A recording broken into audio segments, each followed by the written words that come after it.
Musheer इत्तलात Khyber Pakhtunkhwa barrister Saif ने वाज़ेह किया है कि मसाइल का हल तशद्दुद से नहीं मुज़ाकरात से होता है। अभी किसी से मुज़ाकरात नहीं हो रहे, लेकिन बानी ने कहा तो दोबारा मुज़ाकरात का आगाज करेंगे। पेशावर हाई कोर्ट में मीडिया से गुफ्तगू करते हुए उनका कहना था, खैबर पख्तूनख्वा में अमन व अमान का मसला तहरीक इंसाफ के दौर में शुरू नहीं हुआ।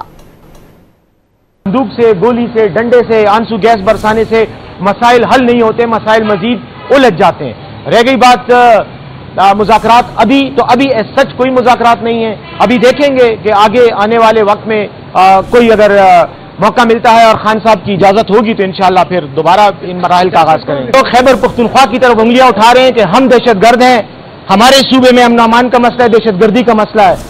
तो हमारे सूबे में अमन अमान का ये मसला तहरीक इंसाफ के दौर में नहीं पैदा हुआ। इस मसले को खैबर पख्तूनख्वा के सर पे थोपना ना सिर्फ पाकिस्तान के साथ ज्यादती है, बल्कि खैबर पख्तूनख्वा के अवाम के साथ भी ज्यादती है। किसी भी मुल्क में टेररिज्म, दहशतगर्दी नेशनल सिक्योरिटी का इशू होता है और नेशनल सिक्योरिटी का इशू हमेशा मरकजी हुकूमत की जिम्मेदारी होती है।